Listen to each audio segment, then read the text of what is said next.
Poor hubby. Poor hubby.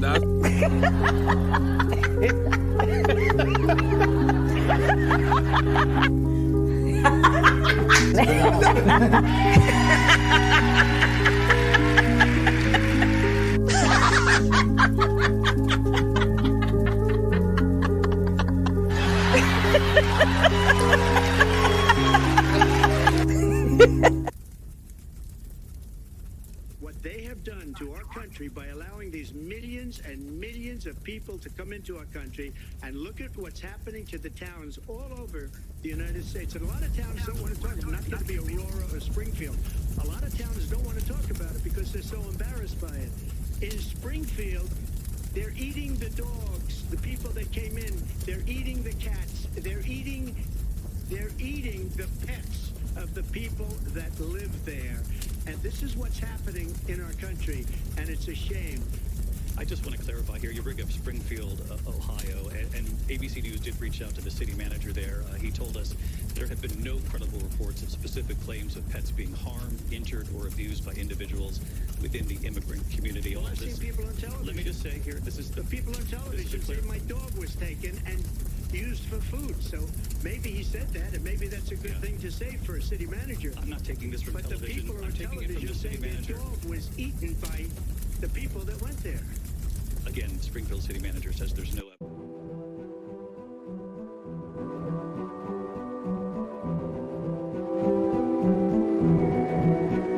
A king is born. I told you before. A king is born. Now I told you before. A king is born.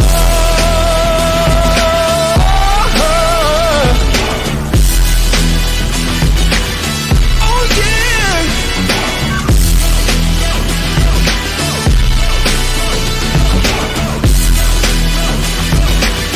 Oh no.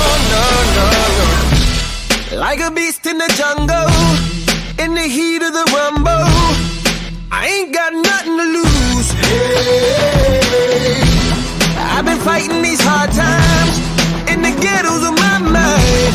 Now it's victory that I choose. Hey, yes, my soul is blessed, the king is born. Mama, I confess I'm a bad, bad man. Ain't no one like me. I'm a legend. Ain't no one like me. I'm a legend. 'Cause I've been down so long that my crown and gold is dripping. Ain't no one like me. I'm a legend. Like a bull in a glass house. No bull about to smash out. Can't nothing stand in my way. I don't care what the place is. From the penthouse to pavement, you better hear what I say.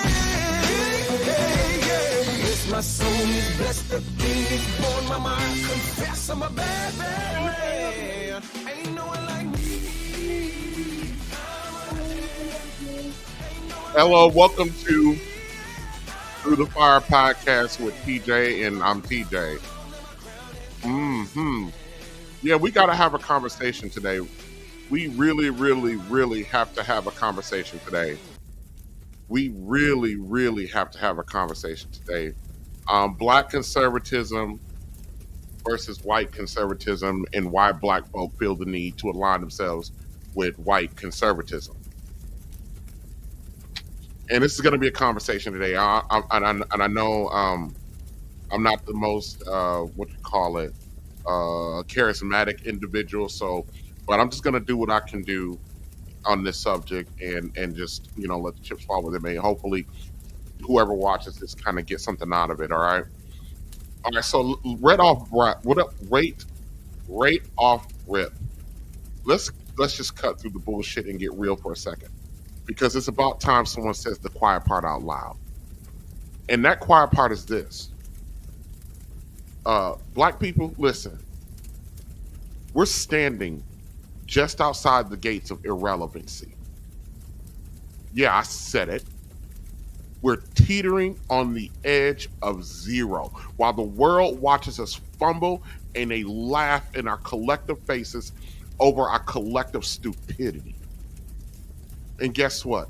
It's because of our disjointed outcomes It's because of our scattered perspectives and our weak ass self-inflicting attitudes that we project.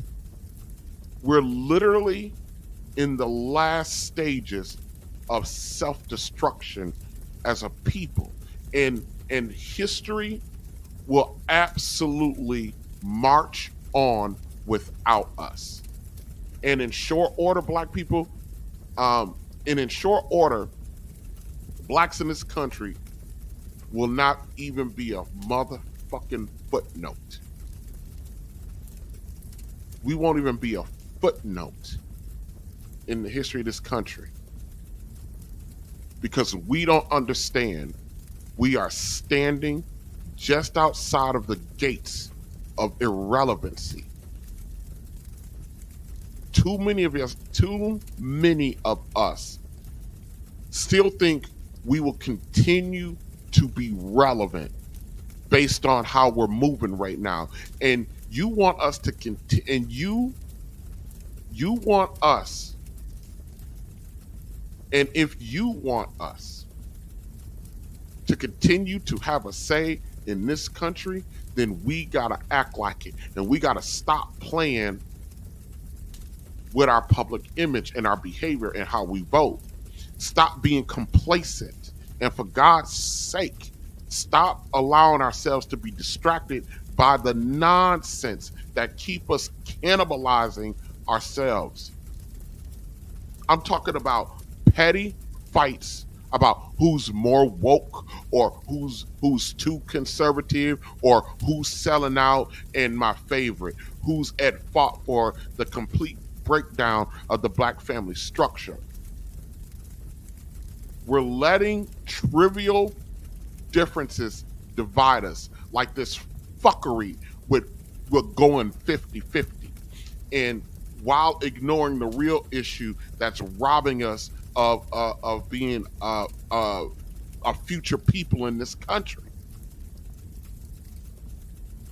We get stuck in an endless debate cycle about symbolism and who should get a seat at the table, and who should be at the table, and who matters and who don't matter, and in my favorite, in what shade of black is more acceptable in the cultural hierarchy.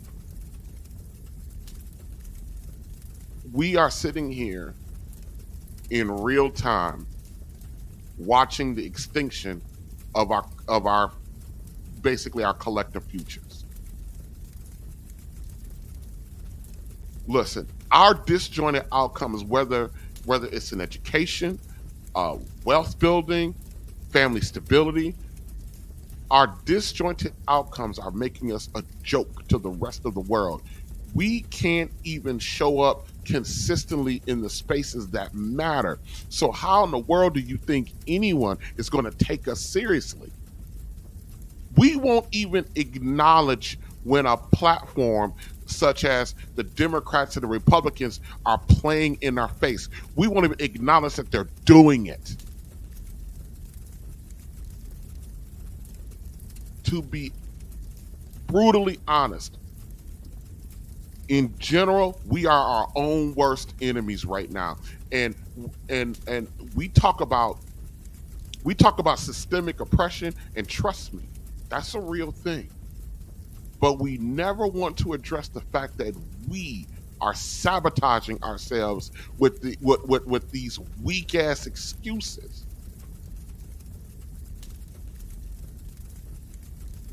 We absolutely need to be moving on a lot of issues like a monolith. And these fractured discussions that we continue to have, they're just ridiculous distractions. Black children are failing in school, as much as we don't want to talk about it. Our literacy rates, especially amongst our boys, are shamefully low. But instead of focusing on something like that, we're too busy making TikTok and YouTube videos about who deserves to die alone and why criminal-minded men with low to no ambition deserve to have kids versus the so-called lame or square who practice high character don't because they all got small dicks and can't fuck. But guess what? TikTok, YouTube ain't gonna save us. I hate to break the fucking news to you. It's not gonna save us. And we have let the bar drop so low that failure is just an expectation, you know? And we're stuck in a loop of low expectation and, as the young folks say, low vibrational movement and behavior. And it produces low outcomes. And we're feeding our own damn demise. We've become accustomed to taking L's that we don't even know what a win looks like anymore. We're here. We're here. Let me ask you this: where's the forward thinking? Where's the strategies? Where's the innovation that in the last 40 years have come out of Black America? And while we're here talking about standing just outside the gates of irrelevancy, let's get something straight. Aligning with white conservatism isn't the golden ticket to save Black families. Aligning with the Make America Great Again movement isn't the golden ticket to save Black families. Hate to break the fucking bad news to you crazy people. And it sure as hell isn't gonna deliver any positive outcomes in the way that you think.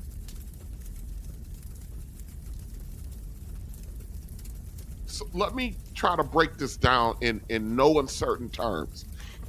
A lot of Black folk are getting caught up in this idea that joining hands with the MAGA movement or conservatism or white conservatism under the guise of sharing shared values like family and faith and entrepreneurship, which is a fancy little buzzword in the Black community all of a sudden, is somehow that aligning with them because there's some overlapping concepts that somehow aligning with them is going to lift us up and make us stronger. Well, I hope you know your ass is dead wrong. What you don't realize is that white conservatism at its core is about preserving the status quo. A status quo that was never, ever built for us or had us in mind and never included us and sure as hell isn't designed to empower us to any level of success. When you buy into the version of buy into their version of conservatism, you're buying into a system that was designed to not help you. And it was designed to keep them where they are as the dominant culture in this country. Sure, listen, white conservatives love to talk about things like personal responsibility and hard work, good old hard work, you know, the bootstraps.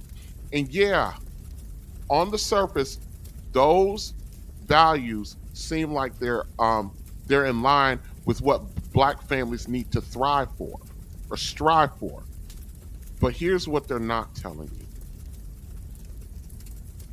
White conservatism doesn't want to address the systemic barriers that continually affect Black families on a whole.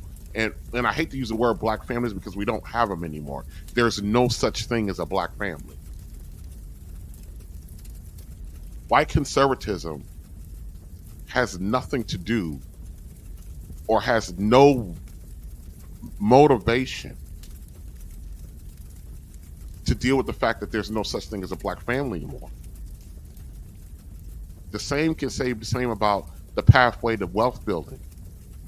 And the same resources that they've had for generations, they preach about pulling yourself up by your bootstraps. But how are we supposed to do that when our boots have been stolen and thrown in the damn Atlantic Ocean some goddamn where?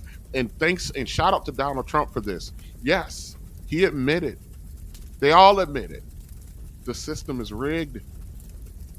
It's rigged, and it's there to make sure that there won't be a new one. So why are we aligning? Why are we aligning with white conservatism? And aligning with white conservatism may give you a temporary sense of belonging, because I know some of us just really feel the need to belong to something. It may give you a temporary sense of belonging, but is it really just a mirage? Isn't it just illusion? At the end of the day, it doesn't address the deep-rooted issues black families face. White conservatism isn't interested in addressing black issues because the problems don't affect them. And as long as we're standing on the outside looking in, trying to align ourselves with a system and a group of people that was never designed to include us, we're just allowing them to continue to play in our face. Is that just perception or reality? Or is or do black folk believe that perception is reality? The phrase perception is reality has become a very popular cliche. I've been hearing that perception is reality over and over and over again lately. And it's used to suggest that what people believe or what they perceive that holds to be true, and that their perception holds as much weight as objective reality. It implies that an individual subjective experience of the world, regardless of its accuracy, is the only truth that means something or that matters. And so while this statement might be useful in certain contexts, which I can understand, maybe like such as in marketing or public relations or some bullshit like that, where managing perception might be crucial in those sectors. It's ultimately misleading and a very problematic assertion when applied to everyday life and applied to science and applied to politics and applied to interpersonal relationships. Perception is not reality. Instead, it's merely an interpretation of a reality. And these interpretations can be skewed, incomplete, and basically flat out wrong. So let's be real about this. The term perception is reality is a bunch of bullshit. And I'm about to blow your mind explaining why. Yeah, your perception might be your personal experience, but that does not mean it's the damn truth. And just because you think something doesn't mean it's real. If it's like saying, if I close my eyes, the world will disappear. Spoiler alert, you doofus, it doesn't. It absolutely doesn't.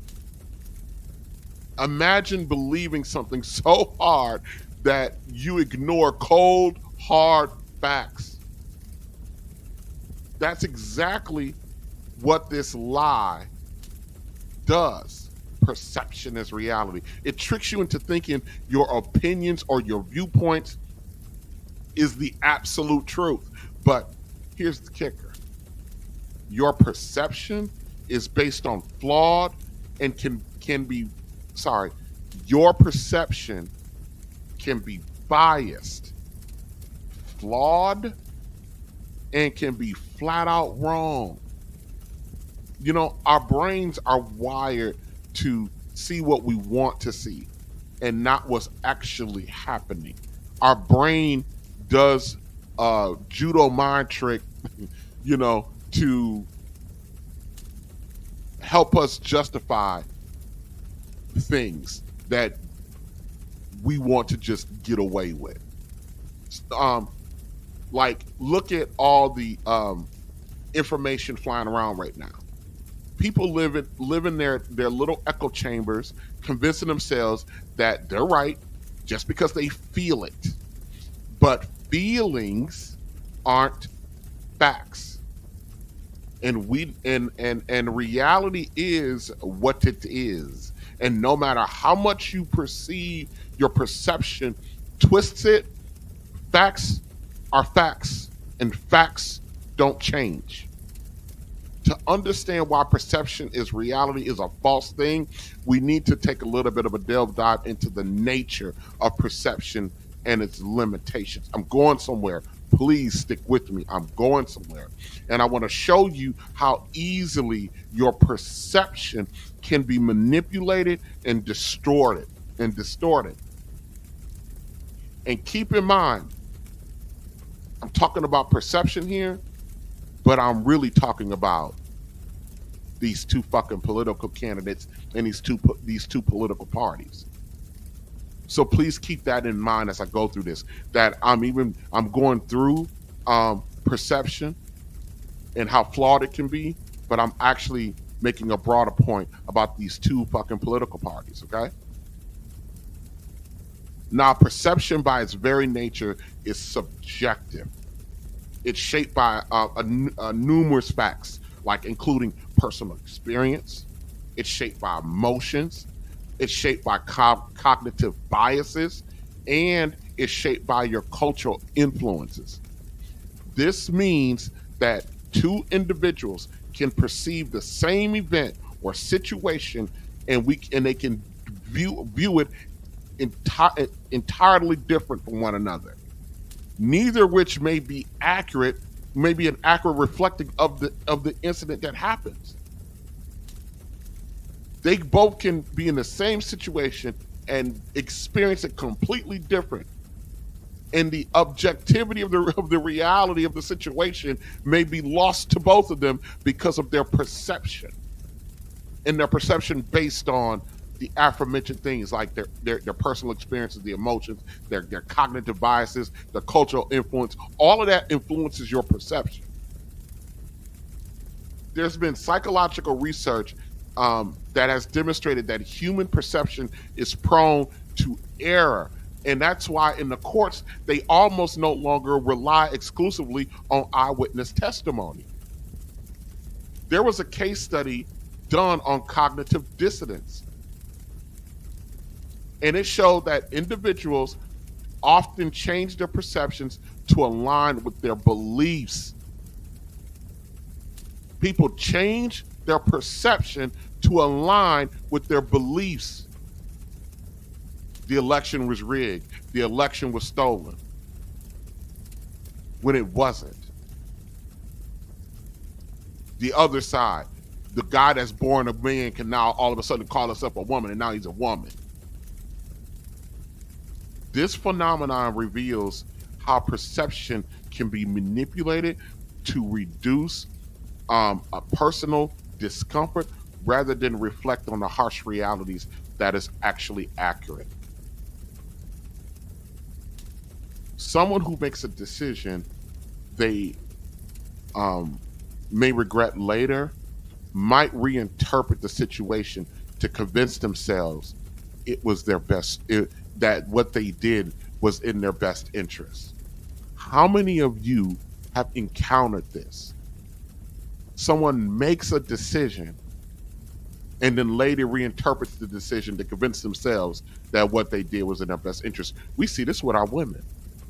Having 4 or 5 different kids with 4 or 5 different baby daddies, they made the fucking decision to do it, but then to make themselves comfortable with the mistake. I wouldn't say the mistake, make themselves comfortable with the decision. Then they just say the man was a bum. The man had low character. The man ran off. He was irresponsible. Not understanding that all the time, they think that's making themselves, that they're trying to, it makes them feel good to say that, but all the time, the objective reality is these bitches knew that to begin with. And they made that decision, and they don't want to deal with the abject reality and the abject consequences of the decisions that they made. They rather do that than accept the reality that their judgment was flawed.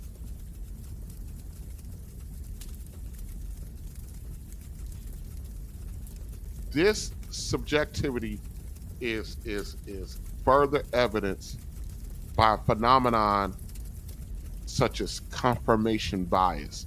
And those of you who've taken any psychology courses, business courses, confirmation bias is a whole thing where individuals tend to seek out or interpret information in a way that confirms their existing beliefs or perceptions. Confirmation bias, when we are in full swing of confirmation bias, we tend to block out anything that contradicts what we already believe, but in fact we want to go out and seek out more things that actually confirm what we believe. Prejudging, that's what that is to a degree.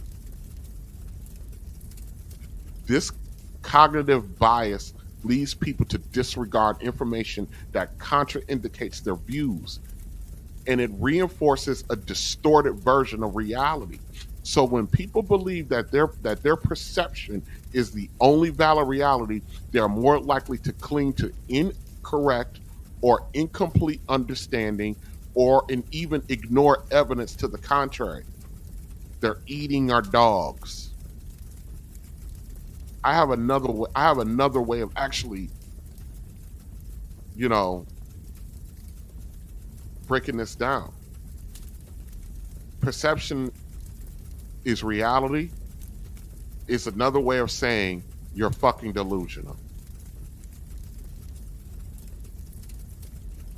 One of the most significant problems with the notion that perception is reality is that perception can easily be manipulated by external forces such as like social media, advertisement, political rhetoric.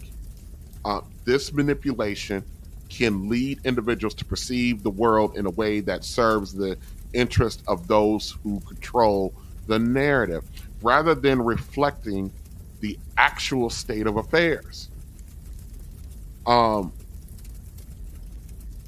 In his work on propaganda, this guy named Jacques, he explored how perception can be shaped by mass media to influence public opinions and public behavior.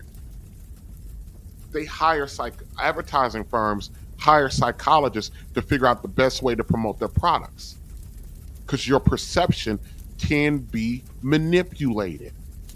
And according to Jacques, propaganda operates not by changing reality itself, but by altering people's perception of the reality. When people believe that their perceptions are synonymous with reality, they become more susceptible to the manipulation. As they fail to question the accuracy of the information.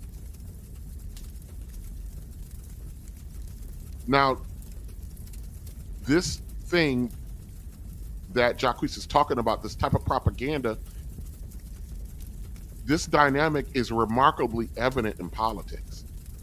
So when public figures and the media outlets often present distorted versions of the events, it shapes public perception. This is why Hillary Clinton couldn't get elected. Because instead of her being upfront and transparent, she was always out there trying to manipulate the perception instead of being genuine.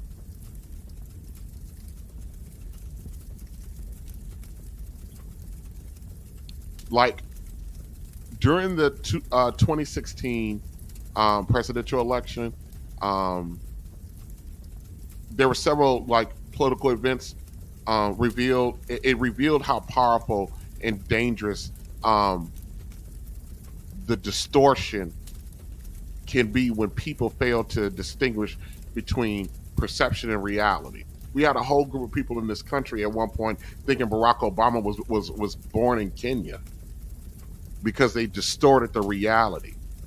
They took the fact that he had a very ethnic name like Barack Obama, and they conflated that lie with their fear and their biases, and was like, oh yeah, we had a whole fucking movement then which ultimately forced this man to release his birth certificate when he didn't have to do that, and they still didn't believe it.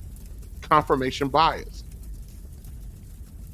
A study in 2018 found that false news spreads quicker and more widely on social media than actual true factual news. And that highlights how perception can be manipulated, leading to a misunderstanding.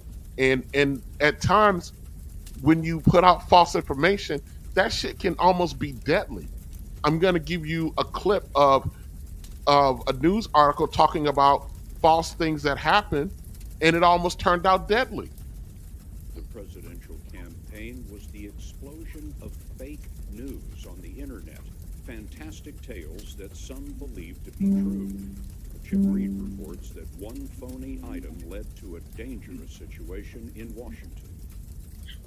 28-year-old Edgar Welch was arrested in Washington Sunday afternoon outside Comet Ping Pong, a popular family pizza parlor. D.C. police say Welch fired at least one round into the restaurant floor with an AR-15 rifle like this one on his Facebook page. No one was injured. Police say Welch drove all the way from North Carolina to self-investigate Pizzagate, a fictitious online conspiracy theory. Pizzagate started on the internet shortly before Election Day, when right-wing sites that make up fake news spread rumors that Hillary Clinton was involved in a child sex trafficking ring in D.C. Court documents say Welch read online that the Comet restaurant was harboring child sex slaves, and he was armed to help rescue them.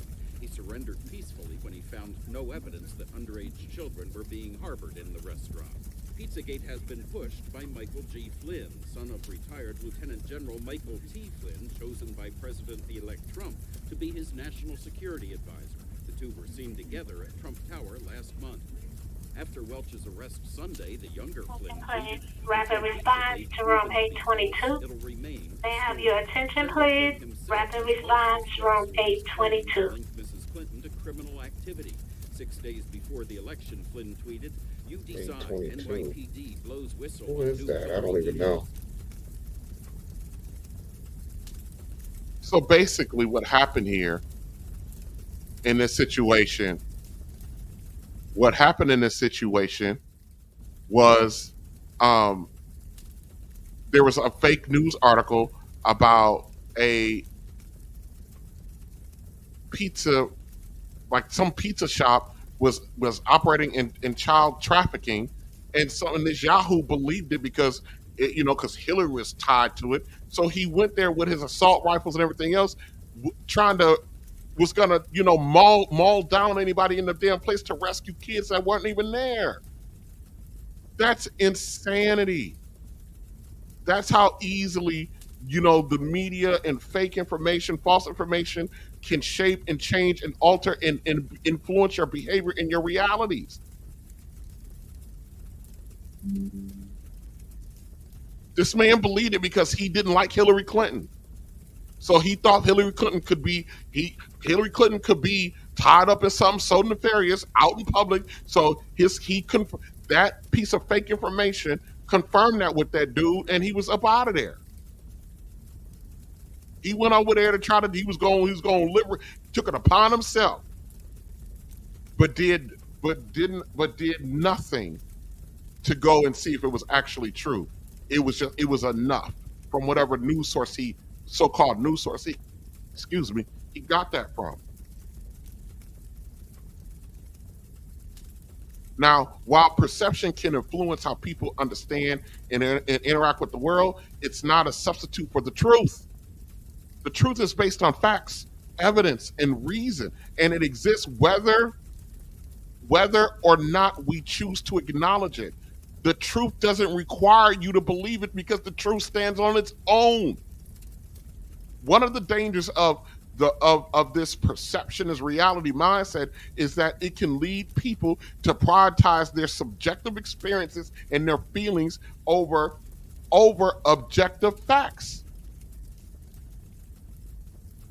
Things one of the things that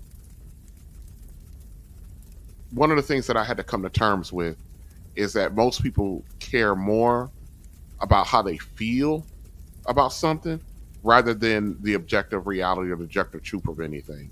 And this is not limited to how women process issues. I know there's this big thing that women make all of their decisions through their emotions, but men do it as well.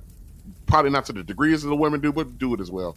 And despite the narrative, we men fail at this all the time. Um, this trend, particularly um, of caring more about your feelings than the truth, that trend is more troubling in areas such as like when you start talking about science or medicine or public policy, where decisions should be based on objective truth and reality than somebody's personal feelings.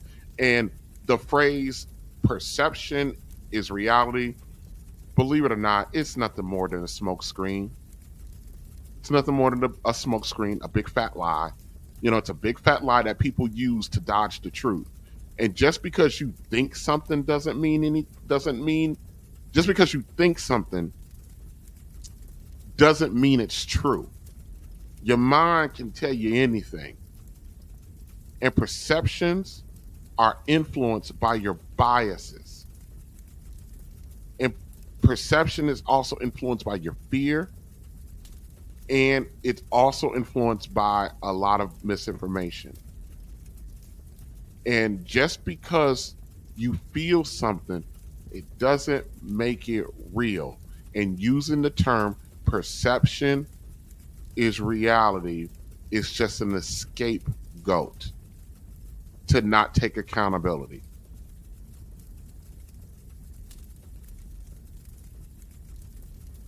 One of the things I want to talk about before I get way down up into this is that right now the Democratic Party is trying to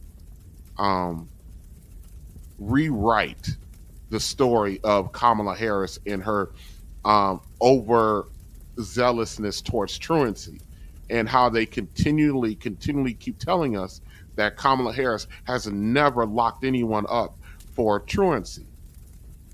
That's not true. That's not true at all.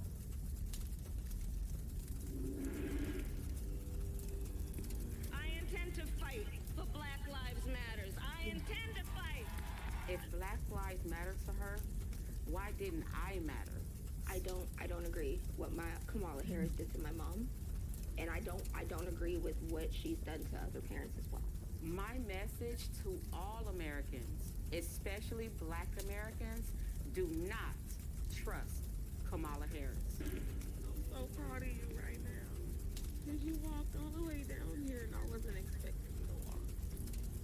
My daughter, Shayla, suffers from sickle cell anemia, a chronic, painful genetic disease. As a only prosecutor in 2:45. law enforcement, I have a huge stick. It's Your a very fault. sharp stab Your fault. pain, What? and it hurts a Your whole fault. lot.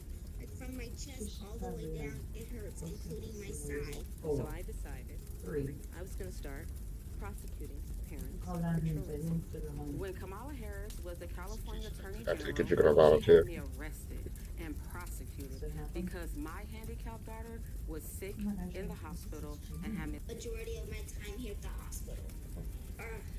Kamala's horrible policies hurt mothers like me and the Black community. My name is Sheree Peoples, and this is my story. I am a single mother. I've worked as a certified nursing assistant and a caregiver. My daughter Shayla was born in 2002.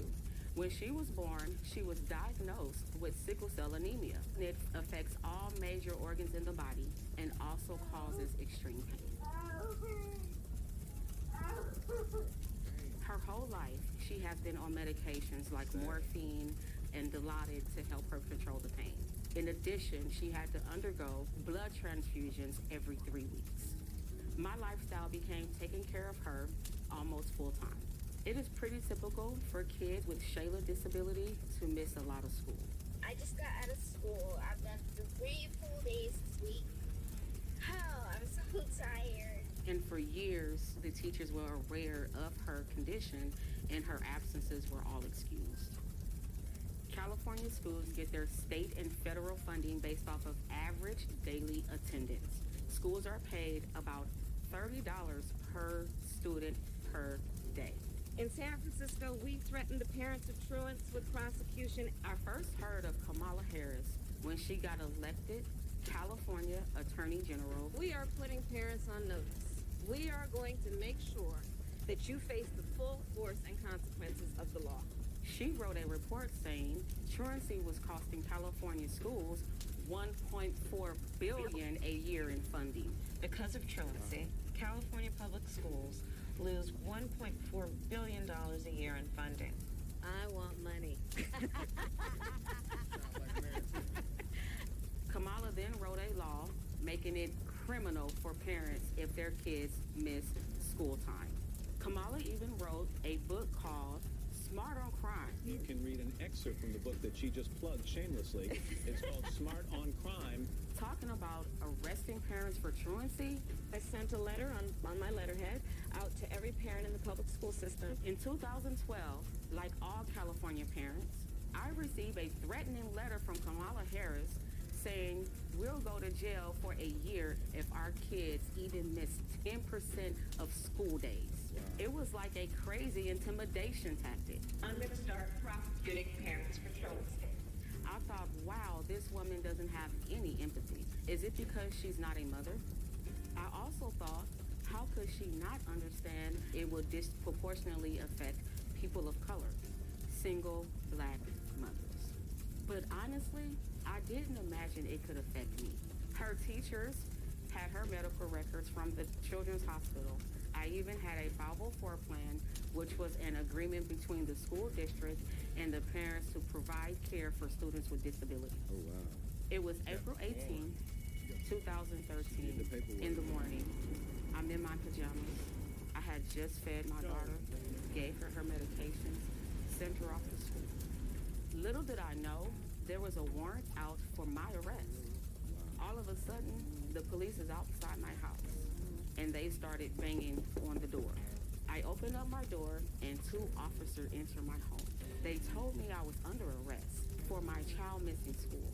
They said I was going to jail. I was shocked. I said, but my baby is sick. The school knows that. And they said, go talk to Kamala Harris. Place your hands behind your back. My mom did nothing wrong. We did everything we were supposed to. I was always bringing doctor's notes, always calling the school to let them know that I was in the hospital. Then they handcuffed me. So they take me outside for what you call a perk walk. And oh my God, the TV news was there. The newspapers were there. You could swear I had killed somebody. It was degrading and humiliating. I was taken to the Criminal Justice Center. They took my mug shot. I was fingerprinted like a criminal, and I was terrified. And it felt like I caused her so much pain. Because in reality, it is because of me, even though I know it's not directly my fault. That's so sad. Sorry. The next day, the Orange County Register showed the pictures of my arrest. They even had a close-up picture of my hands in handcuffs to show here's a black mother being arrested. It's a truancy rate at over 2.5 times that of white students. Everyone knew most truant kids were black.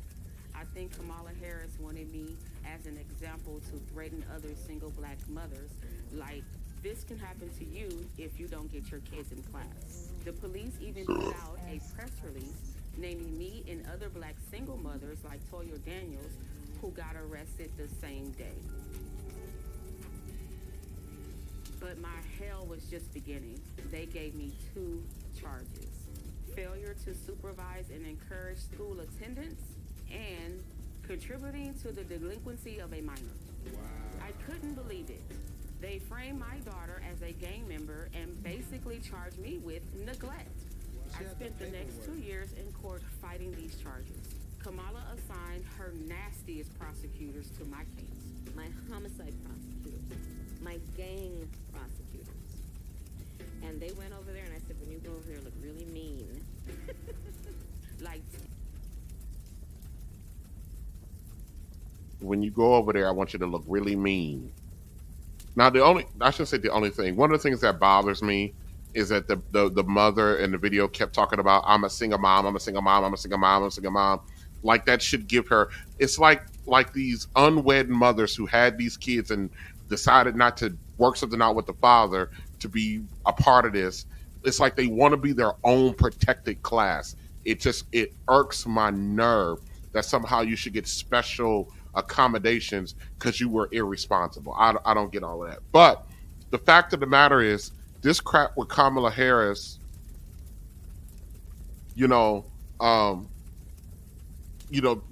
this narrative that they're trying to spin about the fact that she never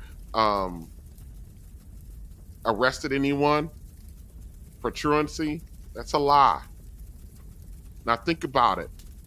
If perception was reality, we will all be living in our own personal versions of the world. So if that's the case, so what happens when your perception clashes with someone else's perceptions? Whose reality is it then?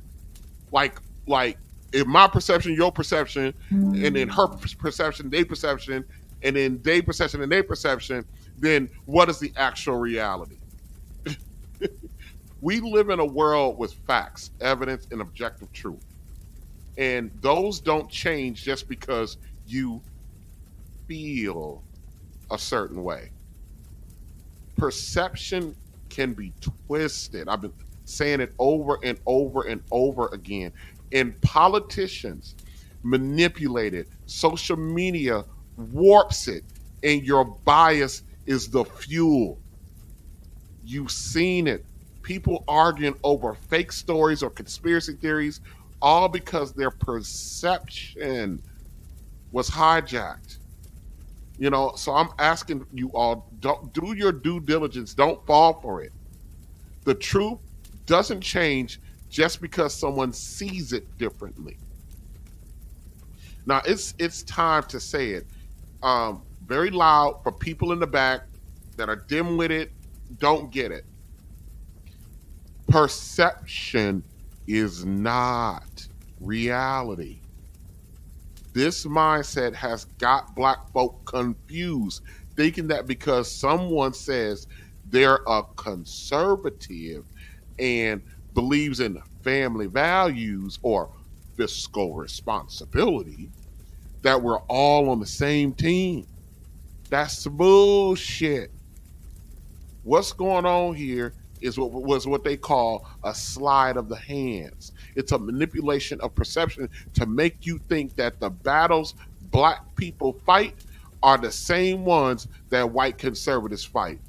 And here's another spoiler alert. They're not.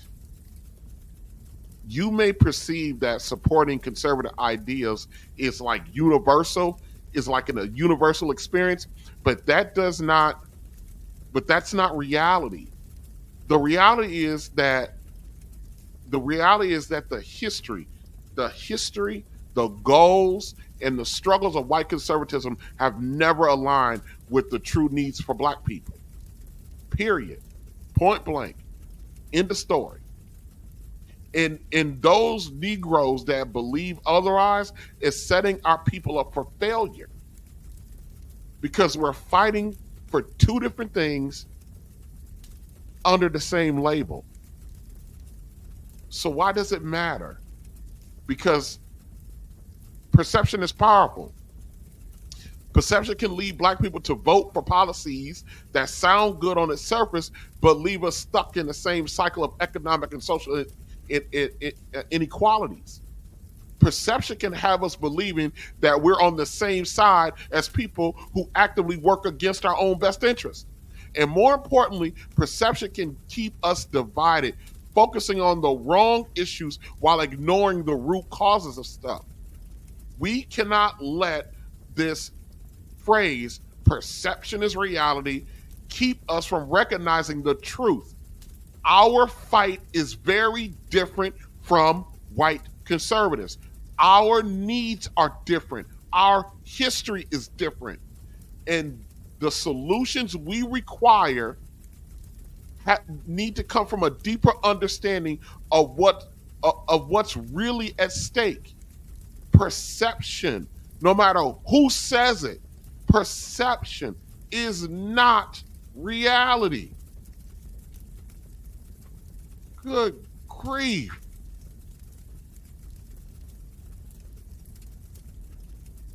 Let's talk about what is conservatism or white conservatism.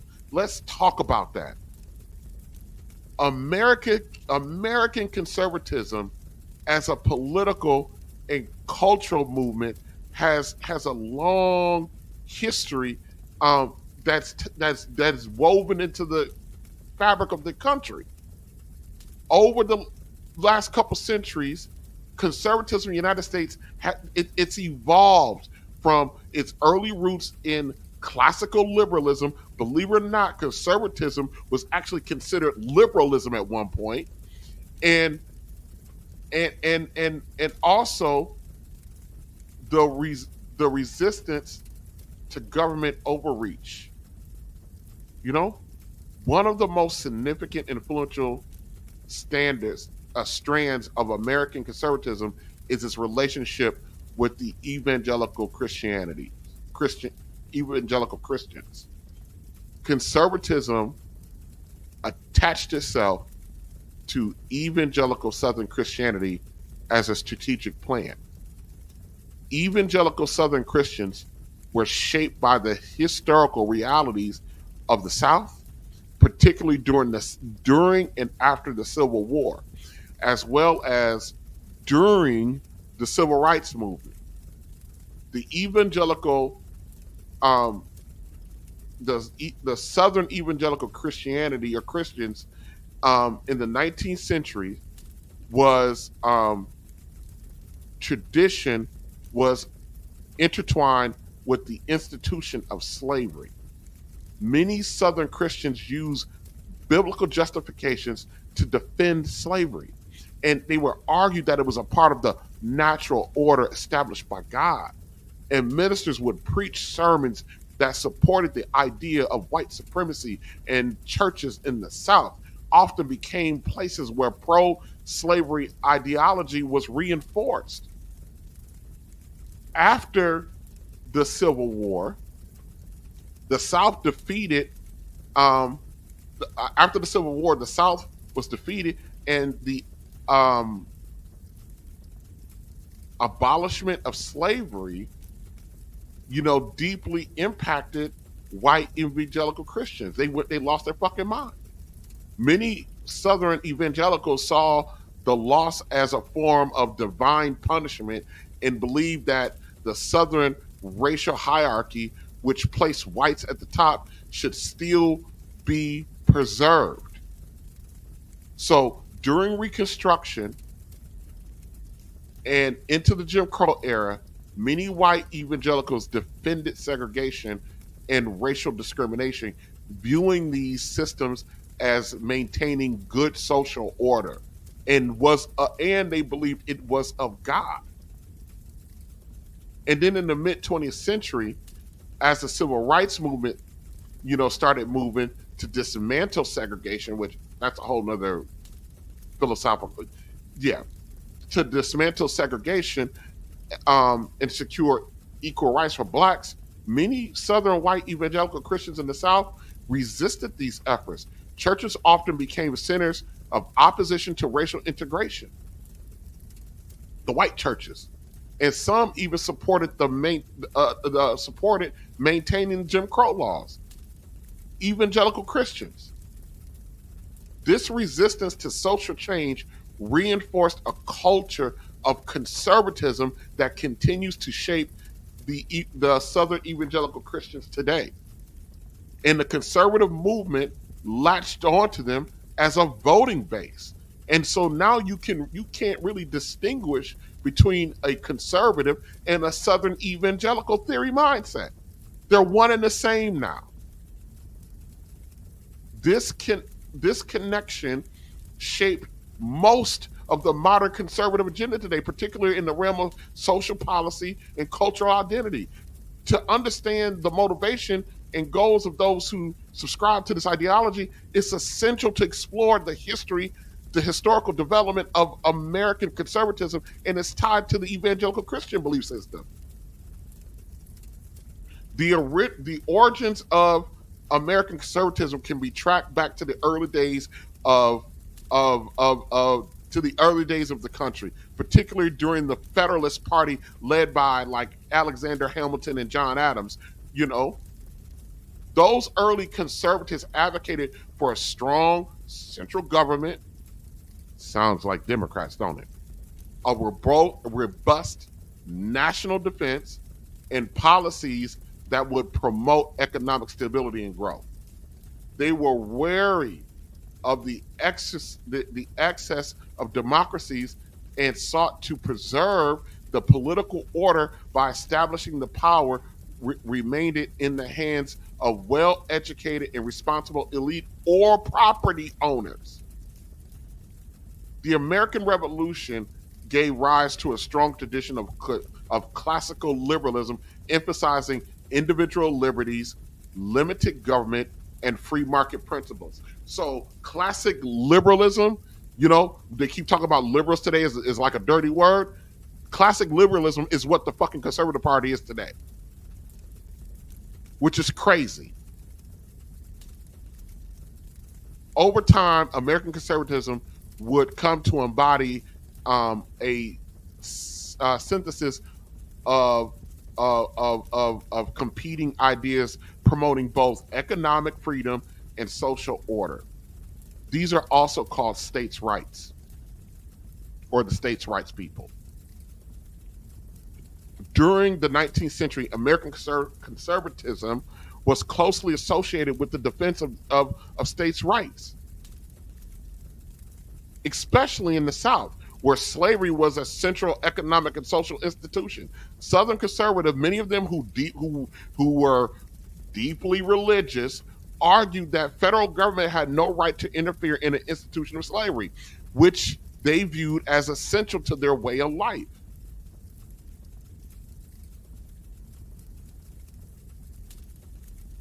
The South was dominated by the conservative worldview that sought to preserve the social hierarchy and the institution of slavery.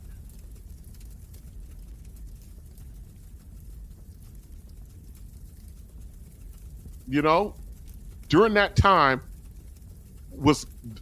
gave birth to the phrase Southern way of life, which combined a defense of the states' rights with a commitment to preserving traditional social struggles, i.e., slavery. Their worldview in their mind, was justified through the religious lens, with Southern Christian leaders arguing that slavery was ordained by God and that it was their duty as a Christian to maintain this social order.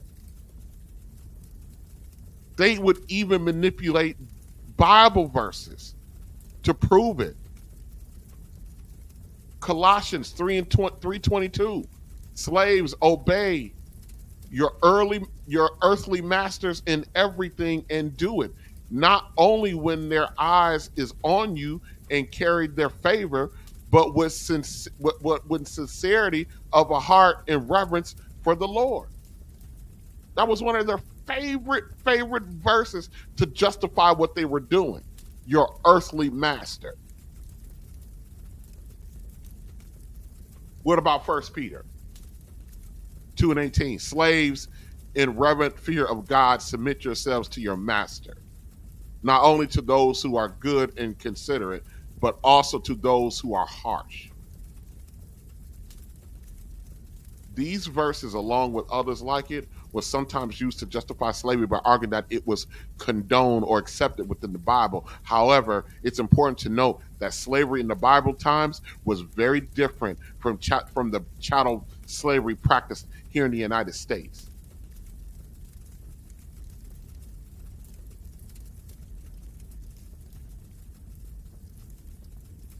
In the early 20th century, saw significant changes in American conservatism.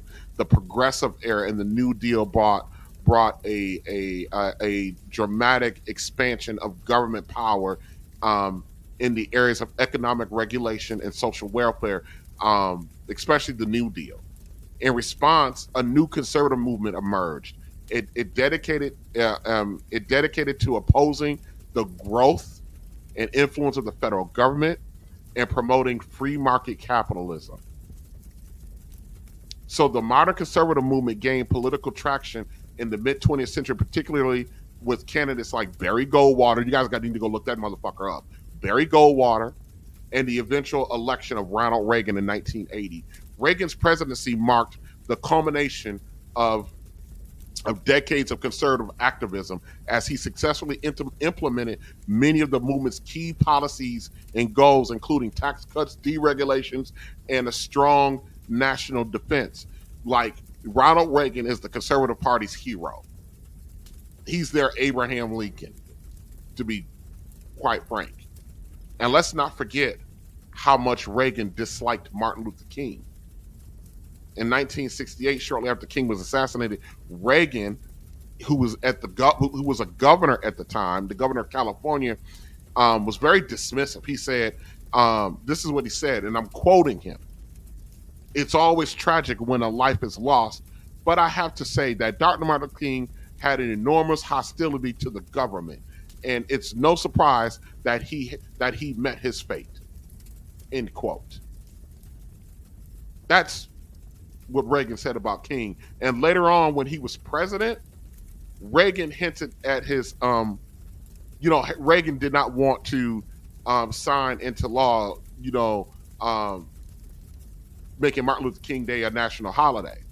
But, there was a phone call that he had with KKK member Senator Strom Thurmond, and Reagan was said, well, and this is a direct quote, well, we'll know in about 35 years if King is important enough to have a holiday. That was his reaction to the pressure that he was put up under to make King's birthday a national holiday in the 80s. We'll know in about 35 years if he's important enough to have a holiday. This motherfucker, boy. But the conservatives, they love and die by Ronald Reagan. He is their king, the king of conservatism.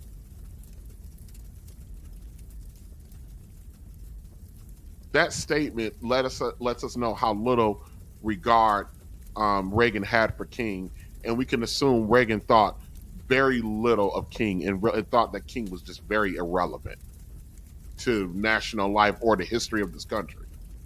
That's what Reagan thought about King.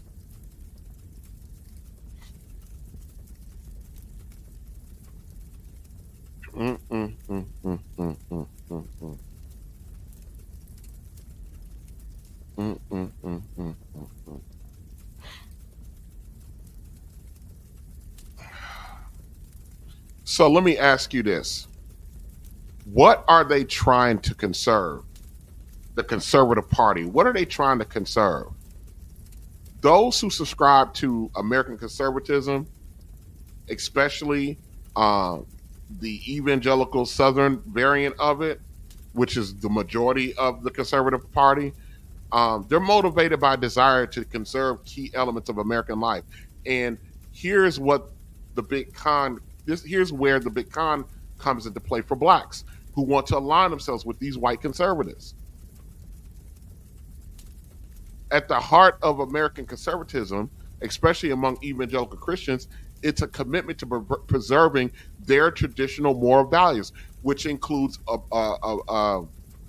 opposing to anything about women's rights, having a strong tradition, having a defending of traditional marriage, which is fine on its face, and the promotion of religious freedom. And many conservatives view these issues as fundamental to the health and stability of American society. The next thing that they believe in limited government, which is a lot of this sounds perfectly reasonable on its face.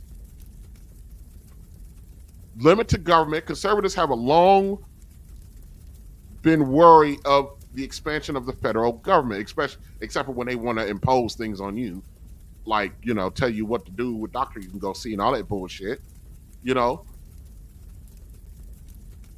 Free market capitalism. They want economic freedom. That all sounds very good. They argue that government intervention in the economy stifles growth and then leads to dependency. I can understand that. They want a strong national defense. I can understand that. They want religious freedom. Evangelical conservatives are particularly concerned with preserving religious freedom, which they view as under threat from secularism, I guess, and modern day liberalism. I don't know. But now here's the poison pill. So conservatism, what they want to conserve: traditional values, social order, limited government, free market capitalism, strong national defense, religious freedom. But here's the poison pill that the conservatives also want to conserve. They want to conserve states' rights, especially in the South. Conservatives emphasize the importance of states' rights as a check on the federal power. This principle has its roots in the defense of slavery. States' rights is all about the preservation of slavery and is opposed to any civil rights for Black people. So today, it manifests itself in opposition to federal mandates on issues ranging from education to healthcare to affirmative action. States' right is just code for pro-slavery. States' rights is just code for pro-slavery. Rights. Why should states' rights be seen as something controversial? After all, the United States is a sovereign nation of many sovereign states, right? Why do the right and the left seem to splinter over this issue so often? And why is the very term states' rights perceived as a dog whistle for racism by so many? I'm Dara Star Tucker, and this is The Breakdown. There are two primary constitutional rights that are referenced in arguments around states' rights. The 10th Amendment, which basically says that if the Constitution doesn't specifically grant a power to the federal government, that power then defaults to the state. But there's also something called the Supremacy Clause, which says that the federal government is the supreme law of the land. That means that if a state law is found to be in violation of a federal law, the state law is deemed unconstitutional. And if you think the Constitution can appear to be self-contradictory in this way, you're not wrong.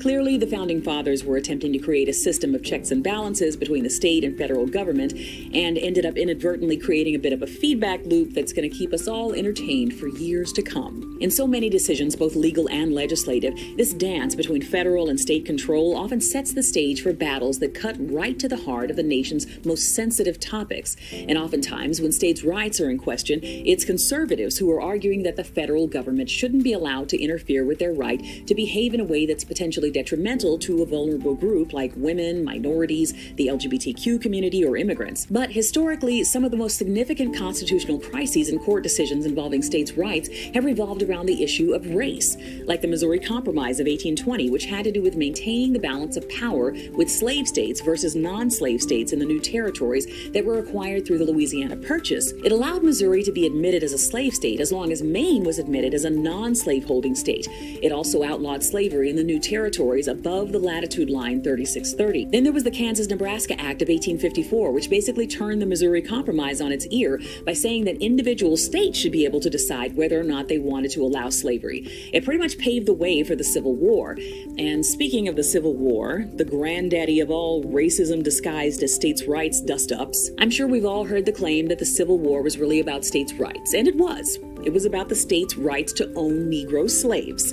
The American South tried to create a whole new country over it and lost. And then there's one of the most significant Supreme Court cases of the 20th century, Brown versus Board of Education in 1954. Multiple states thought that they should be able to segregate black and white children in schools if they wanted to because states' rights, and the Supreme Court unanimously decided against them. They said that school segregation violated the Equal Protection Clause of the 14th Amendment. But one of the primary reasons that states' rights is basically synonymous with racism is because of something called the Southern Strategy, employed by Republicans starting in the middle of the 20th century. Their whole goal was to lure racist white Southerners to the Republican Party that had been loyal to the Democrats for over 100 years. They wanted to seize upon that faction of the Democratic Party that was hostile towards the civil rights movement and who wanted to retain segregation. Republicans like Barry Goldwater, Richard Nixon, and Ronald Reagan figured out that to appeal to this powerful voting bloc, they would have to tread pretty lightly. They couldn't use explicitly racist language, so they used coded language instead. States' rights was one of the mainstays of this new Southern strategy. When they evoked this term, it was understood that they were referring to keeping the government out of decisions around segregationist policies of the South. So to answer the question, what's so bad about states' rights? Well, in theory, nothing. At least that's how it should be. But over time, states' rights has become synonymous with racism because historically, that's exactly how it's been used. My next tour stop will be on Monday, the 11th of September in New York. Visit the link in my bio. You know, there's a big misconception out here that black conservatism and white conservatism are somehow the same thing. If not a misconception, maybe misguided. Maybe a misguided willingness to align with white conservatives. They're nowhere near the same, despite that they may share some political and social views. But deep down, these two ideologies are fighting for very different things. And it's time to break that down for just a little bit. Because we have a bunch of brain dead Negroes who are desperate for the validation and attention of their white daddy. So what is black conservatism? And why do black folk think that black conservatives believe that their brand of conservatism is the same as white conservatism? First off, let's define black conservatism. And black conservatism is a political and social philosophy held by most, believe it or not, by most in the black community that emphasizes values like personal responsibility, self-reliance, economic empowerment, and moral order. It sounds a lot like the good old white boy conservatism, right? Kinda. But black conservatism stems from a deep-rooted desire to dislodge itself and move forward from within, focusing on traditional family values, faith, with our faith is a little bit different, and a commitment to working hard despite the barriers. Black conservatism is it's a mindset that says, look, we've been done dirty, but we're not waiting around for anyone to fix it. We're going to take control of our own destiny. The spirit of black conservatism is very different than white conservatism. But let's be clear, black conservatism just didn't come out of nowhere. It has historical roots too, and in many ways, a reaction to both the long history of being done dirty in this country and the failures of other political movements that failed to do anything meaningful to address the issues and needs of black people.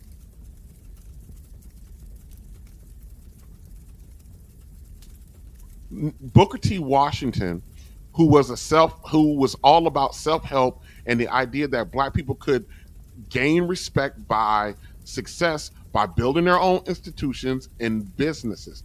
But my question is that I would have for Booker T. Washington if he was here, Donald Trump thought he was still alive, but that's a whole other thing. My question would be, um, gain the respect of who, and to what end, and why do we need to be who do we need to validate ourselves to? Booker T. Washington, he believed in the self-help, which is fine. The idea that black people can gain respect from who and why, and why do we need to be validated by who I'm assuming to be his white daddy? What is the need for us to feel the need to be validated by them? Is this why black folk are a lot of black men are marching towards the white conservative party, the MAGA party, and all this other stuff? Do we need fucking validation from them? I believe the idea of the fact of needing their validation, I believe that's flawed. But Booker T. Washington also believed that focusing on economic advancement and skill development, which I agree with, black Americans can uplift themselves and improve their position in society. My thinking is this: why are we so concerned about what the white man says and the white man thinks?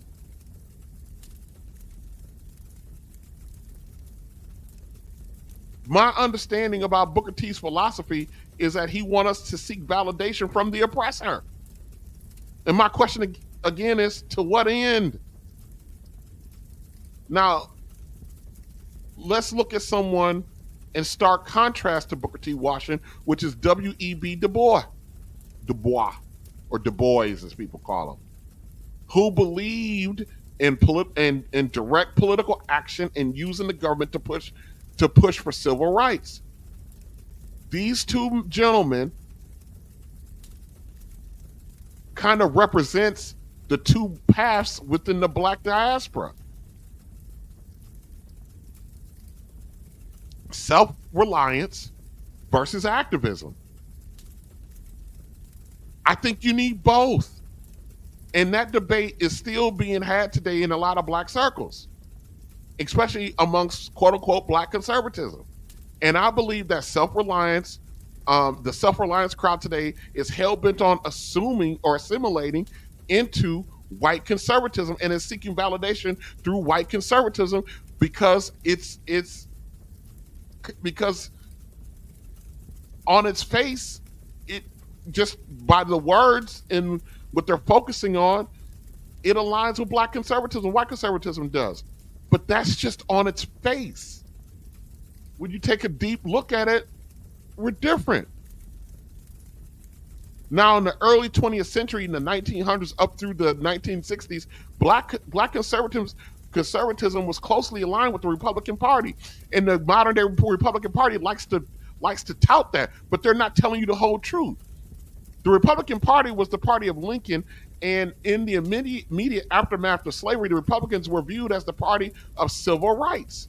Even though fucking Abraham Lincoln didn't give a flying fuck about black folks, the institution of slavery, or nothing. He's quoted by saying he basically didn't give a fuck. If I can save the country with freeing slaves, I'll do it. If I can save the country without freeing slaves, I'll do it. I don't give a fuck about you niggas, nothing. I'm going to do what's politically best for me. That's what the fuck Lincoln thought. But we view him as some kind of savior. He didn't get no fuck.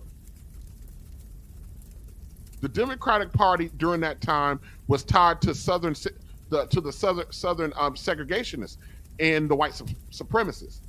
So naturally, in the 1900s, running up to the 1960s, black people found themselves a political home with the Republican Party. Black conservatism during this period wasn't just about self-reliance; it was also about resisting the expansion of the federal power. This was a key belief of Republicans at the time, during that time, who were wary of too much government control. Black conservatives felt that local communities and families should lead the way in progress, not some big bloated government.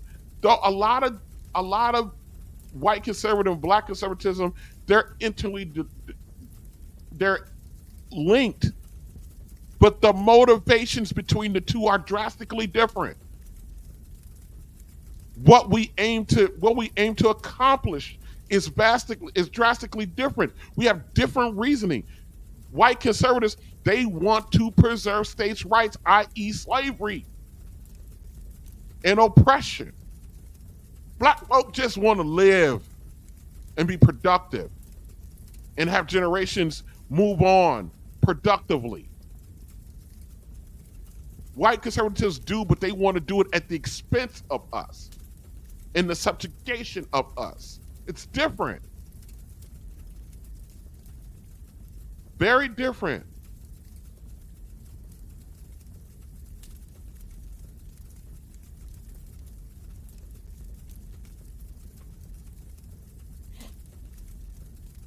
Let's jump to today. And I want to show you what, to a degree, I don't know how good this clip is, but I want to show you today what black conservatism sounds like. I would like to preface my question with a couple of words from a fellow American and a fellow Christian myself. So I would like to open with a verse from Leviticus 19, verse 15. It says, "You shall not do injustice in court. You shall not be partial to the poor or defer to the great, but in righteousness shall you judge your neighbor." And that, to me, relates to the institution of white privilege and what the liberalists claim that it is. It is not to put white people above. It is not to bring black people down. It is to judge what wrong has been done in the past by white people so we can learn from our mistakes and move forward in this country. And so I am going to be blunt, since you were advocating for violence, such as your example with hanging and Muhammad Ali. I just want to know, what is the point in spreading blatant lies, as you referred to before, such as like the liberals were taking over the government to elect black or like liberals en masse. I mean, if you look at our Congress today, it is 70% white. I just want to know why. Well, that's not a lie, because if you look at the black community, which is what I'm talking about, almost 100% of our representation are liberal. When you go to any city, any majority black district, the person that represents that area is a liberal. So when you're talking about a lie, you obviously don't know what you're talking about, because that's a fact. It's not a lie. Also, when you start talking about what white people have done to America, it's about what a white person has done. I don't believe in collective punishment. I'll make you responsible for what you did. I'm not going to hold you responsible for what somebody else did 100 years ago or what somebody else did today. I hold you responsible for your action. You hold me responsible for my action. In the same way that some white people believe that black people are lazy, shiftless, and ignorant and whatnot, that's not me. In the same way that most of y'all believe they're on their knees begging and slobbering and asking for reparations, that's not me. I don't believe in collective punishment. I deal with you as an individual. Therefore, white privilege is a lie. I've asked you very simply to show me the white person that has privilege over me. Nobody stood up. Do you think you have privilege over me? Yes. You're crazy. You're insane. You have no privilege over me. Let's make this absolutely positively clear. You have no privilege over me, and if you got it, show it to me right now. My parents had generational wealth. What's your privilege over me? Exactly. Well, you tell me. Let her speak. Yeah, let her speak. Come on. Shut up, boy. She's speaking. My parents were able to own a house prior to 1960. Their parents were able to own a banking account. They were able to go directly to a bank. They were able to own a house. They were able to get a job, and all of that wealth accumulated through the generations onto my generation. So that is why I was able to. Yes. You're crazy. You're insane. Yeah, that's crazy. You don't have any privilege over me. Speak. Stand to speak. Speak. Speak. Man, who are you? Yeah. Sorry. I just get emotional. You see the question? What is your strength? Speak. Go ahead. The field was just trying to speak. Yeah. I think you misunderstood me. I told you that I did not believe in white privilege as a punishment. I just meant it as an acknowledgement, as what crimes have done in the past. And then you came and attacked me for that. You were... Ooh, that's the whitest white girl sounding white girl ever had. She, that high pitch.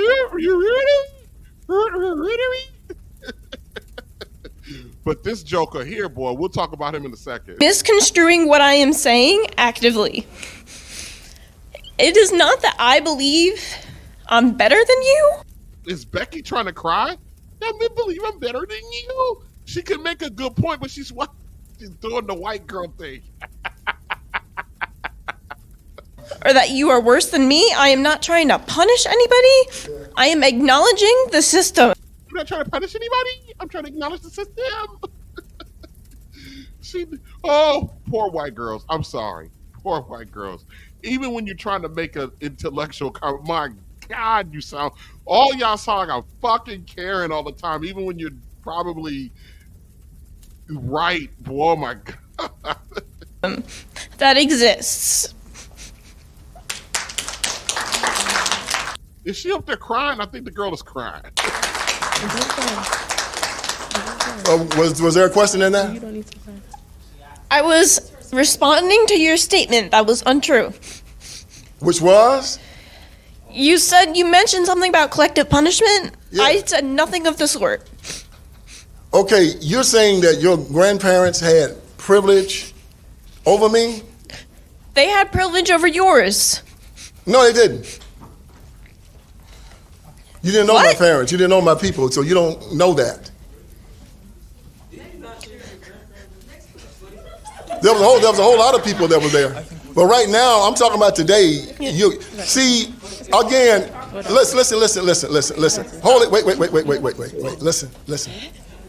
I'm done. To what end is this? To make white people do what? I mean, what is the end game of this? To do what? To make white people say they have privilege, and to what end? I mean, what do you want? Oh, I'm asking you, what do you want? What's the end game here? I'm saying that I don't think you understand the difference between privilege and supremacy, because that is kind of what we're talking about. But what white privilege is... Don't lecture me, young man. Ooh. Oh my goodness. Yeah. When you think of black conservatism, or what a black man or a black person looks like or sounds like that is trying to assimilate into white conservatism, it sounds like this. He's giving them something. I don't believe in white privilege. I ain't never had no white privilege. White privilege don't exist. They ain't got no privilege over me. This motherfucker talking about perception is reality. Or as I like to call it, falling for the okie doke.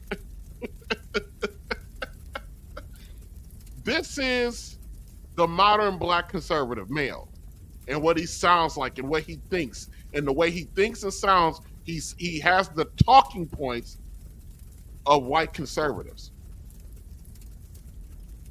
which I just outlined. Spent the last hour outlining how it's very different, and what the white conservatives, what they want to conserve, which ain't got nothing to do with his black ass.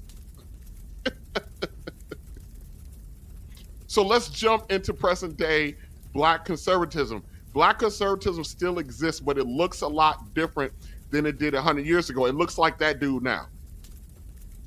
Today, black conservatives often align themselves with the Republican Party, but their reasons for doing so aren't always the same as their white counterparts.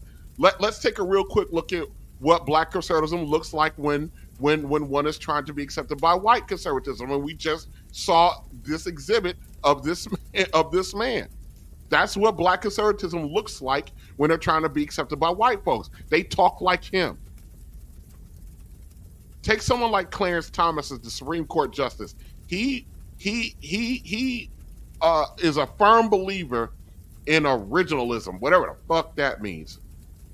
The idea that the Constitution should be interpreted exactly as it was written, and is deeply skeptical of government intervention. To him, civil rights legislation, to Clarence Thomas, a black man who grew up during the fucking civil rights movement, who went to law school because of affirmative action. To him, civil rights legislations, while well-intended, often leads to government overreach. And this is coming from a man who went to college, the law school, under affirmative action. You notice he did not go. He believed that affirmative action and similar programs hurt black people, but yet he used them.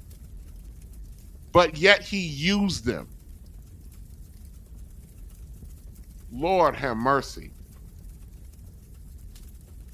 And today we got Candace Owens, who I'm warming to, and you got Candace Owens, one of the most vocal black conservative voices today. She's taken the internet by storm with her provocative takes on race, calling out the Democratic Party for what she sees as its manipulative relationships, which I agree with for black votes.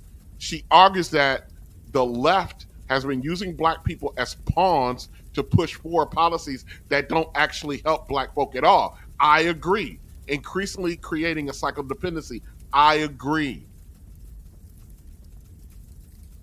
But that don't mean that I align with white conservatism either, because their motivations are different. The motivations are different. They actually do not align with one another. So what does a black conservative look like today besides that man? Well, it's kind of a mixed bag.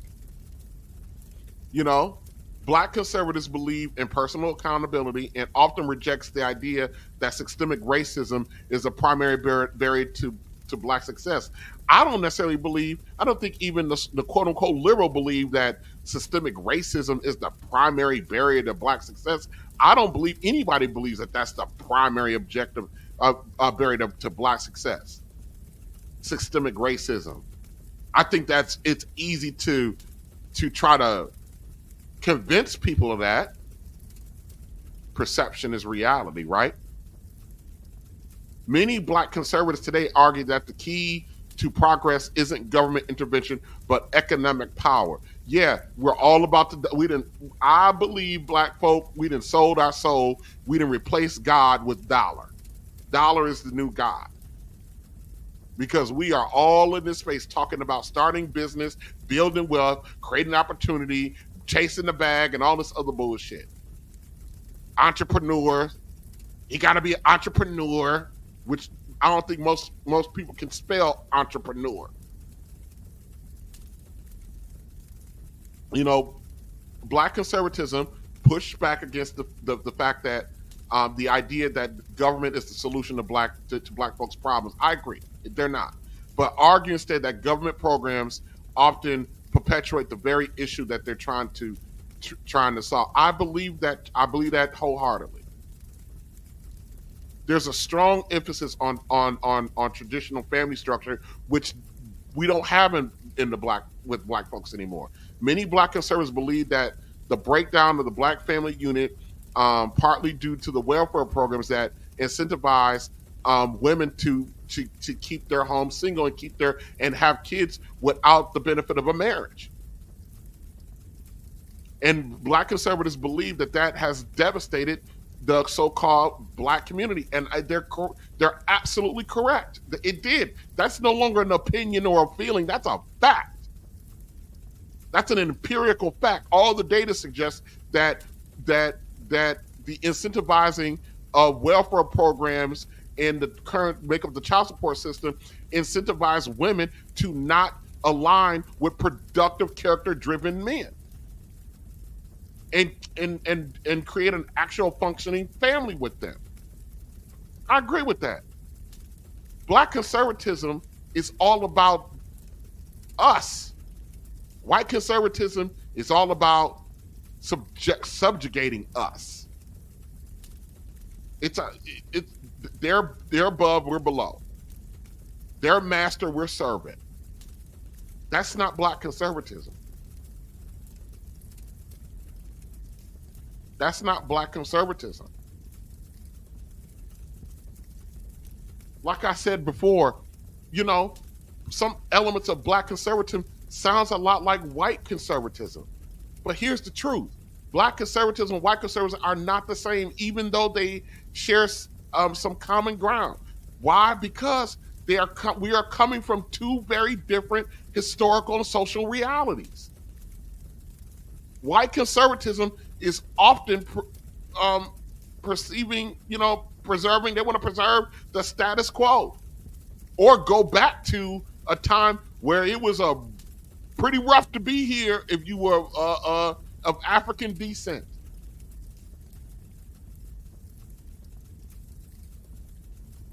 Man, white conservatism and black conservatism, them jokers ain't the same.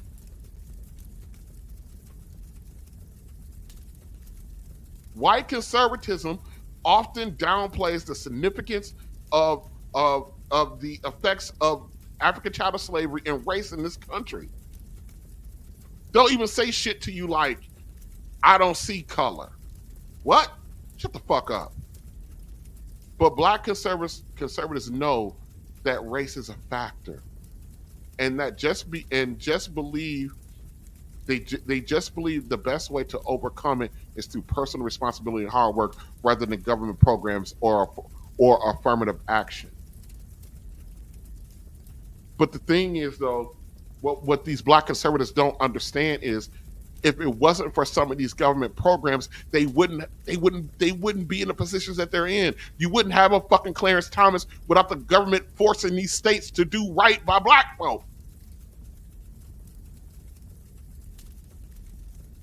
Personal responsibility, hard work does not overcome the institutional power that the government has over its people.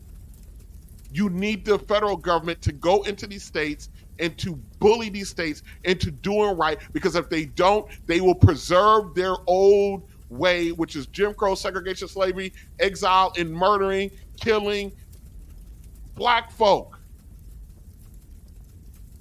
We are not the same.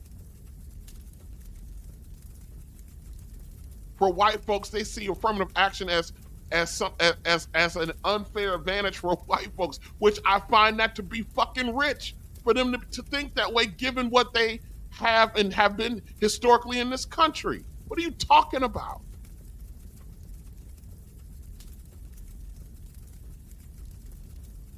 And I'm going to tell you right now, most people don't have a clear actual understanding of affirmative action. And actually, a lot of people think affirmative action has something to do with the quota system, and it does not. It never has. But what does empirical facts and data got to do with anything when you just feel a certain kind of a way? White conservatism is rooted in a system that was designed to keep power exactly where it's always been, in the hands of white men.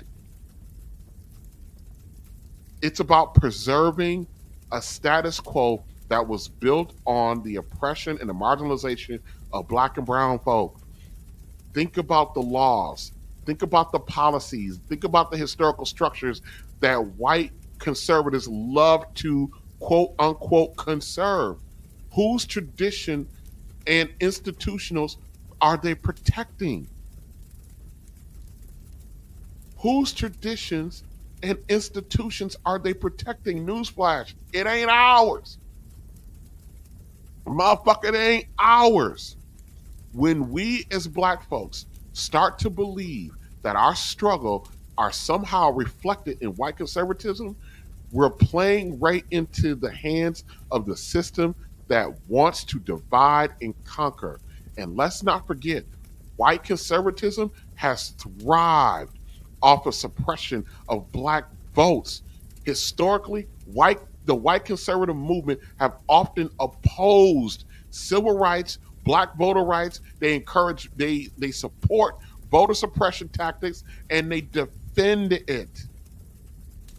And they defend the whole concept of law and order policies that disproportionately harm, kill, maim, and disrupt black people. So what happens when we conflate the two. What's the risk? The danger is that black folk start aligning with movements and policies that actively harm our own interests. We've seen it before. Black individuals rally behind politicians or platforms that promise economic freedom, but deliver policies that gut public education, dismantles social safety nets that other communities have, and support other things that bring harm. Let me be blunt. White conservatism is often about maintaining systems that keep black folk marginalized. Point blank, period. Here's where it gets real. Here's where it gets real. Saying that white and black conservatism are the same, it's like saying a wolf and sheep's, it's like saying that a wolf can wear sheep's clothing and be a sheep. If we start believing that white conservative values are inherently good for us, we risk sacrificing our own progress on the altar of someone else's agenda. Let's not forget that many policies supported by white conservatives, like voter ID laws, gerrymandering, over-policing actions, those are directly designed to keep black communities in check and from gaining any kind of political power within their system. This is their system. We don't get a seat at the table by buying into their narrative. We get a seat by recognizing that our fight is different and requires a different strategy. And we need to build a coalition within our own community, working to create systems that support our own outcomes, and not being fooled into thinking that white conservatives will save us. You might perceive that supporting conservative ideas is universal experience, but that's not entirely true. The reality is that the history goals and struggles of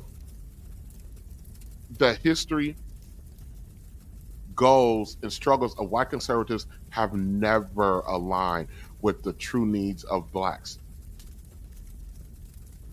Believing otherwise is setting you up for failure, because we're fighting for two different things under the same label.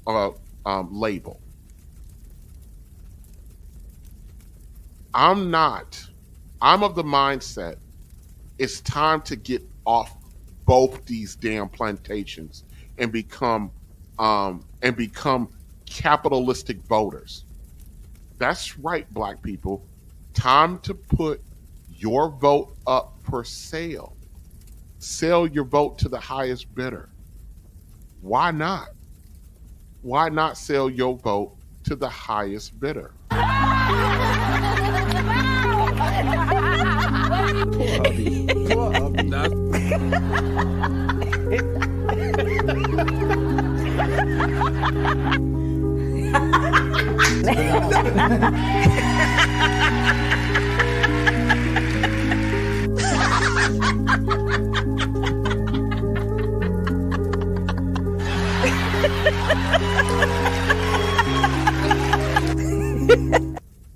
What they have done to our country by allowing these millions and millions of people to come into our country, and look at what's happening to the towns all over the United States. And a lot of towns don't want to talk. It's not going to be Aurora or Springfield. A lot of towns don't want to talk about it because they're so embarrassed by it. In Springfield, they're eating the dogs, the people that came in. They're eating the cats. They're eating the pets of the people that live there. And this is what's happening in our country, and it's a shame.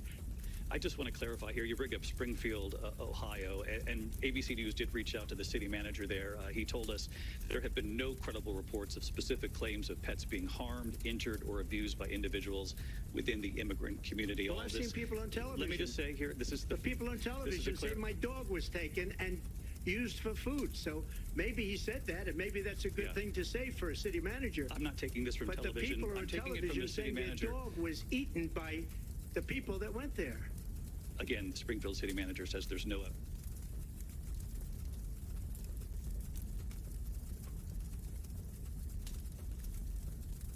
Let's talk about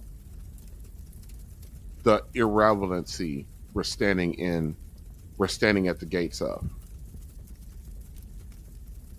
Let's talk about the irrelevancy we're standing at the gates of.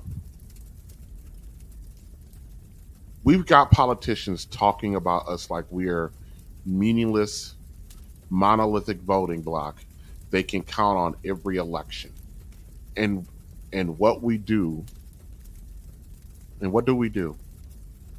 We show up, we vote, and then what?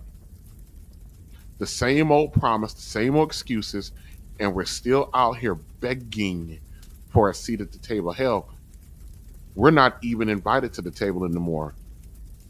We're just waiting outside, hoping they toss us a bone or a crumb or some shillings or whatever the fuck ever. And then you got those of us cozying up to white conservatism, thinking that aligning with their values will somehow lift us up. I am in no delusion that we will ever wake the hell up. You're not on their team. You're not getting the same playbook. You're being used to prop up a system that was built to keep them on top and us on the bottom. You want respect. You want power. Stop being a pawn in this game. Neither one of these parties give a damn about our value. They care about preserving their own. So, what's it gonna be, Negro? You want to keep whining, waiting for someone else to change your fate? Or do you finally want to stand up and get in the driver's seat and take control of your own destiny? Because right now, we're seconds away from irrelevancy. And if we're not willing to fight for our place in the world, or in this country, I mean, then get comfortable with being forgotten about. Get comfortable. Black people,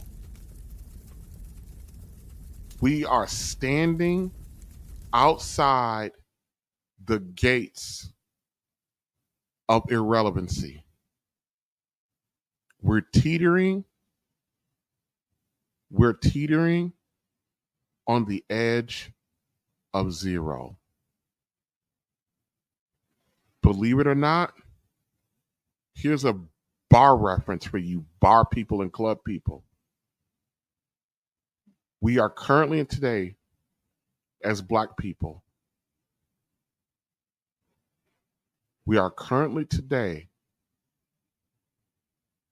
standing just outside the gates of irrelevancy like it's last call.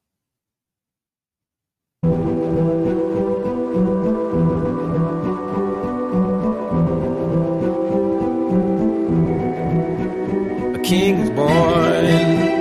I told you before.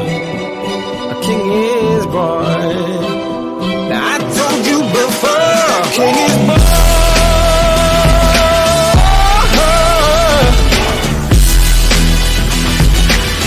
Oh yeah.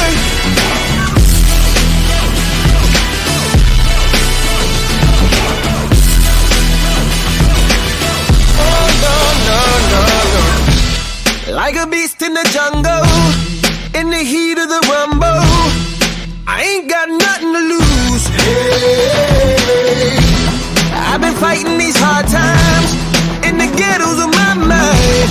Now it's victory that I choose. Hey, yes, my soul is blessed, the king is born. Mama, I confess I'm a bad, bad man. Ain't no one like me. I'm a legend. Ain't no one like me. I'm a legend, legend. 'Cause I've been down so long that my crown is gone, is dripping. Ain't no one like me. I'm a legend, legend. rule in a glass house. No bull about to smash out. Can't nothing stand in my way. Hey, I don't care what the place is. From the penthouse to pavement, you better hear what I say. Yes, my soul is blessed to be born. Mama, I confess I'm a bad, bad man. Ain't no one like me. I'm a legend. Ain't no one like me. I'm a legend, legend. 'Cause I've been down so long that my crown is gone, it's dead. Ain't no one like me. I'm a legend, legend, legend. Born, yeah, I told you before. Yeah, a king is born. Been broke before, but I never been broken. Told you before. I am the truth now, the truth has spoken.